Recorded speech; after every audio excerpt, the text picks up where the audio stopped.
Vistoria em São Januário, reapresentação do elenco visando o clássico contra o Fluminense e eleição de 2023 para a presidência pegando fogo.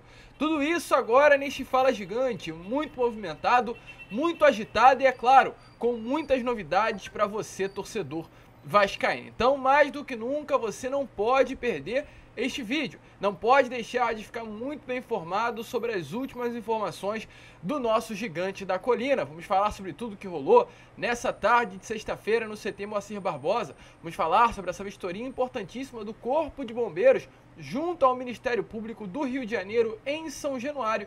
E falar também, é claro, sobre eleições. Leva esse ano, Júlio Brandt, as coisas começam a pegar fogo, sendo que a eleição só acontece no mês de novembro. Tudo isso muito bem informado aqui no nosso canal. Porém, é claro, antes de começar o vídeo, antes de deixar você aí muito bem informado sobre o nosso Cruz Maltino, como sempre fazemos aqui no nosso canal, faço questão de dar as boas-vindas a todos vocês que estão chegando aqui pela primeira vez. Para quem ainda não me conhece, eu sou o Lucas e você está no canal do Gigante Vasco, o canal do torcedor vascaíno. É o seguinte, Vascão, você que está aí do outro lado e ainda não é um inscrito do nosso canal, vem aqui embaixo agora, nessa palavrinha inscrever-se, aperte nela e faça parte da nossa família. O canal do Gigante Vasco conta muito com a sua ajuda, porém, principalmente, além de se inscrever no nosso canal, o que eu venho pedindo muito para aqueles que gostam também do nosso conteúdo, ou principalmente do nosso conteúdo, é para ativar o sininho de notificação. Por que eu venho pedindo isso? O nosso canal, infelizmente, passou por umas 2 semanas por um grande problema. Um problema relacionado à monetização, à ausência de conteúdo. Então tudo isso faz com que hoje o canal venha ter algumas dificuldades impostas pelo próprio YouTube. Então com isso eu estou pedindo a ajuda daqueles que realmente curtem o nosso conteúdo e daqueles que gostam de ficar bem informado sobre Vasco da Gama com o canal do Gigante. Você vem aqui embaixo, onde tem essa palavrinha inscrever-se, e ao lado dela tem um sininho de notificação. O que você vai fazer? Você vai apertar nesse sininho de notificação, vai abrir várias opções e você vai apertar na notificação todas, para que todos os nossos vídeos a partir de agora possam ser notificados a vocês, para que todos os nossos vídeos venham a ser entregues a vocês e você automaticamente fique muito bem informados com as informações do nosso Cruz Maltino através do canal do Gigante Vasco. Tranquilo? Além disso, é claro, não esqueça, né, de deixar o seu like, o seu joinha, o seu gostei, que é fundamental no nosso conteúdo, e sempre ficar muito bem informado pelo Vasco, do Vasco da Gama através do canal do Gigante Vasco. Porém, vambora, rapaziada. Vambora, sem muita enrolação, falar logo de Vasco da Gama. Eu quero começar aqui primeiramente, né, este Fala Gigante, falando já sobre eleição, porque temos informações importantes para trazer aqui a vocês neste Fala Gigante, nesta tarde, né, de terça-feira, sobre esse processo eleitoral do Vasco da Gama. Processos eleitorais do Vasco em si sempre são muito conturbados, sempre são muito cheios de movimentações, de bastidores, de problemas, de vai, não vai, trava no judiciário, a eleição é finalizada, depois volta, tem um recurso, sempre é assim. As eleições do Vasco há anos e anos e anos que vêm sendo feitas dessa maneira.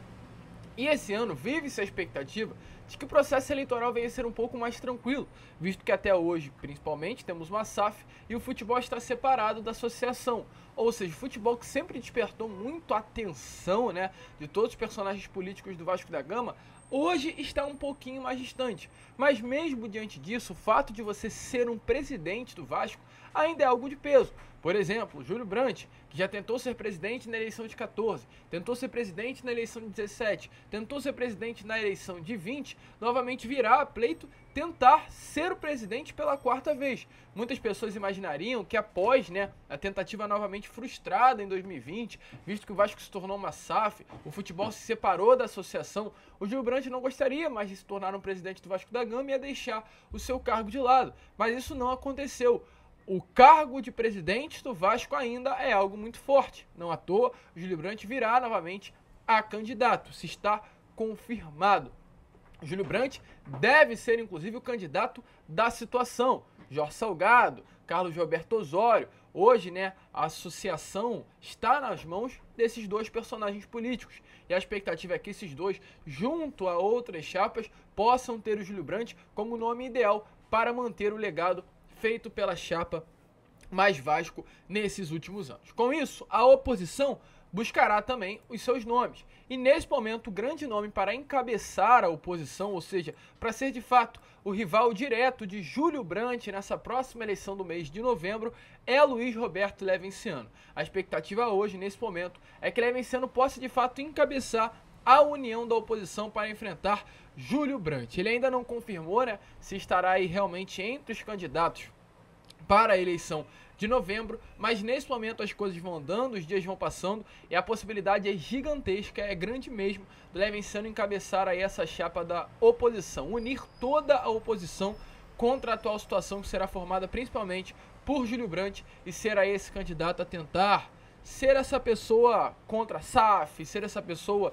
que tenta realmente ser mais o lado associativo e ter, quem sabe, né, a chance de ganhar uma eleição após tudo que ocorreu no ano de 2020. Então essa é a expectativa, que Levinciano venha a ser esse candidato da oposição no mês de novembro e Júlio Brandt venha a ser o candidato da situação também no mesmo mês. Inclusive, quem se posicionou sobre isso foi o Sérgio Frias. O Sérgio Frias, que é o presidente do Casaca, que é um grupo forte também de oposição, ele disse, abre aspas, só para vocês entenderem melhor o contexto do atual momento político do Vasco. Ele falou assim, ó, nada está definido ainda, mas o Casaca entende que a oposição deve ter um candidato capaz de unificá-la. Também entende que o Luiz Roberto Levinciano seria o nome mais simples de criar essa amalgama, além de trazer outros associados de outras ramificações. E, fundamentalmente, a maioria dos associados desvinculados a grupos políticos, que são aqueles que decidem as eleições do clube. Então, Levinciano é um nome forte aí para a oposição nessas próximas eleições de 2023 que estará acontecendo no mês de novembro. Você, torcedor vascaíno, a gente daqui pra frente, é claro, normalmente vai começar a falar um pouquinho mais de eleição, mas eu quero saber, você, torcedor vascaíno, você gosta do nome do Levinciano? Você gosta do nome Júlio Brandt? Se você pudesse escolher, quem você escolheria? Coloque aí nos comentários, vamos fazer essa enquete rápida aqui abaixo. Então coloque aí, dentre Levinciano e Júlio Brandt, quem você gostaria que fosse o presidente do Vasco da Gama? Mas enfim, não é só de política que se vive um clube. O Vasco é um clube muito forte politicamente, mas não é só de política que vive o Vasco da Gama, muito pelo contrário. O Vasco vive principalmente de futebol. E hoje o grande foco desse elenco é o clássico do próximo dia 16 contra o Fluminense. O Vasco também está focado, é claro, na reabertura dos portões São Januário, mas dentro de campo o foco é o clássico contra a equipe do Fluminense. Ontem, uma parte do elenco se representou, a gente vem trazendo isso a vocês, né? Que o Ramon Dias deu folga na segunda, na terça e na quarta. Na segunda, na terça e na quarta, alguns jogadores já estavam indo ao CT. Rossi e Payet estavam indo para continuar o trabalho de recondicionamento físico. Rossi teve apenas uma oportunidade nessa temporada com o Ramon, que foi naquela partida contra o Atlético Mineiro no Maracanã. Contra Palmeiras e contra Bahia, o Rossi não entrou em campo. O Payet só entrou em campo contra a equipe do Bahia, porque estava regularizado, apto a jogar e também estava numa condição física de conseguir atuar alguns minutos. Mas os dois ainda não têm as mínimas condições de atuar 90 minutos em um jogo. Então com isso foram até o CT Moacir Barbosa, nesses últimos dias, mesmo com o elenco de folga, para realizar esse trabalho de recondicionamento físico. Além dos dois, a informação que tivemos nessa tarde de hoje é que o Zé Gabriel também foi ao CT Moacir Barbosa, mesmo com o elenco em folga. O motivo disso foi que, como ele estava suspenso contra a equipe do Bahia, ele não viajou com o elenco para Salvador, ele já descansou nesses dias que ficou no Rio de Janeiro. Então, na terça e na quarta-feira, o Zé Gabriel foi até o CT Moacir Barbosa fazer esse trabalho também de permanência, não de recondicionamento físico, até porque o atleta já está num físico muito bom, já vem treinando junto ao elenco, então não tem necessidade de se recondicionar fisicamente, apenas para manter o ritmo. Então, ele foi até o CT na terça e na quarta-feira. Ontem, quinta-feira, uma parte do grupo se reapresentou. Não toda ela, apenas uma parte. O dia de reapresentação total foi realizado hoje, sexta-feira, o dia em que todo o elenco voltou às atividades no CT Moacir Barbosa. O elenco voltou aos treinos no campo, como está aparecendo aí nas imagens a vocês, é claro, com algumas ausências, como a do zagueiro Gary Medel, que está com a seleção chilena, do lateral direito Puma Rodrigues, que está com a seleção uruguaia, e também do meio-campo e volante Marlon Gomes, que está na seleção olímpica, pré-olímpica. Então o elenco do Vasco se representa. Agora o grande foco, como a gente vem trazendo a vocês, é de fato a partida contra o Fluminense. Para esse jogo, o Ramon Dias não terá à disposição o zagueiro Gary Medel, que está suspenso, levou o terceiro cartão amarelo contra a equipe do Bahia, e também o volante Jair, que acabou sendo expulso após aquela cotovelada no atacante, Luciano Jubá. Então Ramon Dias tem esses dois desfalques e tentará fazer de tudo para remoldar a equipe, né, de fato. Colocar o Maicon ali muito provavelmente ao lado do Léo, voltar o Zé Gabriel na posição de primeiro volante e achar até uma posição para Dimitri Payet. O Payet não veio para ser reserva. O Payet não veio até o Rio de Janeiro para curtir férias. O Payet veio ao Rio de Janeiro para jogar bola. O Payet veio ao Rio de Janeiro para ser o titular, camisa 10 e craque do meio-campo do Vasco. Mais informações que nós tivemos nessa sexta-feira, acho que eu cismei com terça-feira, falei diversas vezes isso ao longo do dia. Hoje, o Ramon Dias ainda não tem a posição para colocar Dimitri Payet. Ainda não tem um local exato onde tenha certeza, a convicção de que Dimitri Payet conseguirá atuar. Não sabe se colocará ele atrás do Paulo Veguete como segundo atacante, mais aberto pelo lado esquerdo, posição onde ele costumou jogar no Olympique de Marseille, como camisa 10 centralizado, pegando a bola lá do primeiro volante e armando o jogo vendo de frente. Ainda não está definida a posição de Dimitri Payet. Então será importante nesses próximos dias, até o sábado que vem, não amanhã, o próximo sábado, quando será esse clássico contra a equipe do Fluminense, para definir a equipe titular que vai a campo pelo Vasco da Gama. A certeza é, Payet é craque. Dificilmente Ramon Dias terá dificuldade para o colocar em algum local do campo, mas esses dias serão essenciais para definir a posição do meio-campo francês. Para você, qual seria a posição ideal para Payet? Eu já falo aqui, para mim Payet jogaria aberto pelo lado esquerdo, como ele jogou em alguns momentos no Olympique de Marseille, pegando essa bola do lado esquerdo e vir construindo do meio.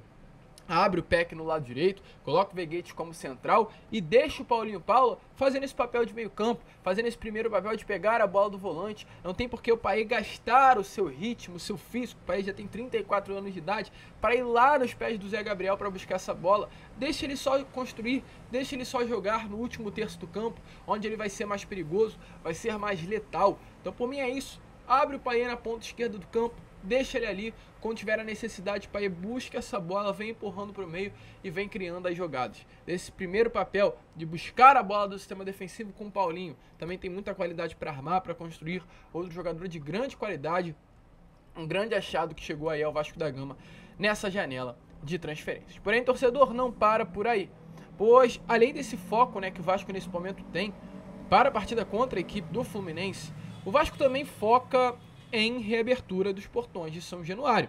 E hoje houve algo muito importante que aconteceu no nosso Caldeirão. Nessa tarde de terça-feira, bombeiros e o Ministério Público realizaram aí uma vistoria na parte interna, né, dentro de São Januário. Uma vistoria, principalmente após o que aconteceu nessa semana se tratando do no TPU, que é o termo, aliás, o TAC, o TAC, que é o termo de análise de conduta. TPU se tratando da licitação do Maracanã, né? O termo de permissão de uso, confundi aqui as siglas. É o TAC, né? Que é esse termo de ajustamento de conduta. Hoje o Corpo de Bombeiros foi até São Januário para realizar essa vistoria sobre questão de incêndios, sobre como hoje está São Januário nas questões realmente internas, sobre a segurança para a torcida vascaína. É uma vistoria que faz parte de tudo que aconteceu na semana passada, inclusive, de acordo aí com uma informação divulgada até mesmo pelo próprio Corpo de Bombeiros, não há nenhum problema em São Januário. Essa informação que tivemos e estamos trazendo aqui a vocês nesse vídeo da parte da tarde.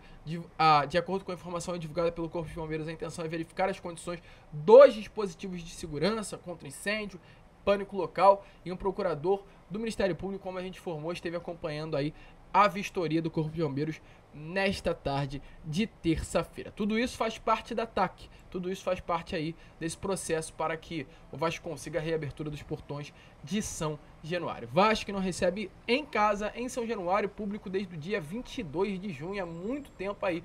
A expectativa é que na próxima semana tudo já venha a ser ajeitado e o Vasco possa e consiga mandar a sua partida contra a equipe do Coritiba, do Coxa Branca, no dia 21 de setembro, no nosso Caldeirão.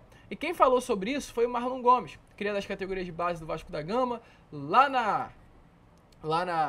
ele está disputando um amistoso pela seleção brasileira pré-olímpica, foi contra o Marrocos, não vou falar porque eu não sei exatamente qual é o local onde foi esse jogo, né? Mas ele se posicionou exatamente sobre isso, falou sobre São Januário, e além dele também o Andrei Santos. Andrei Santos e Marlon Gomes se posicionaram, falaram sobre a interdição de São Januário, falaram quanto o Vasco perde em si, não tendo a sua casa. E se liga aí, as palavras tanto do Marlon quanto também do Andrei Santos falando sobre o nosso Caldeirão. Cara, eu acompanho, mas eu não entendo e eu torço e quero também que eles possam reabrir São Januário, porque a gente sabe do calor que é a torcida do Vasco da Gama e como ela ajuda e apoia o time. Voltando ao assunto do Vasco, libera São Januário. Eu acho que todo clube tem o direito de jogar com a sua torcida no seu estádio, né? Ainda mais São Januário, que ajuda muito o Vasco. A torcida é a alma do clube. Então a gente fica triste, né, quando a gente vê as notícias saindo, não conseguir liberar São Januário, sempre uma injustiça contra o Vasco, tanto falando um pouco da arbitragem também, e até mesmo fora a federação fazer isso com o Vasco. Então, torcedor vascaíno, Andrei Santos e Marlon Gomes, dois crias das categorias de base do Vasco, um que ainda está presente, que é o Marlon, e outro que já está lá na Inglaterra, agora no Nottingham Forest, que é o Andrei, se posicionando a favor da reabertura dos portões do nosso Caldeirão. A torcida clama, a torcida perde, para que o quanto antes São Januário possa ser reaberto ao seu torcedor. A gente fica por aqui. Esse foi o Fala Gigante, apenas o segundo vídeo, né, desta sexta-feira à noite. Estaremos com Boa Noite Gigante, o último vídeo desse dia 8 de setembro. E contamos aí, é claro, com a presença de todos vocês também nesse vídeo. Vamos que vamos, se inscrevam, compartilhem o nosso canal e, como sempre falamos aqui, saudações vascaínas.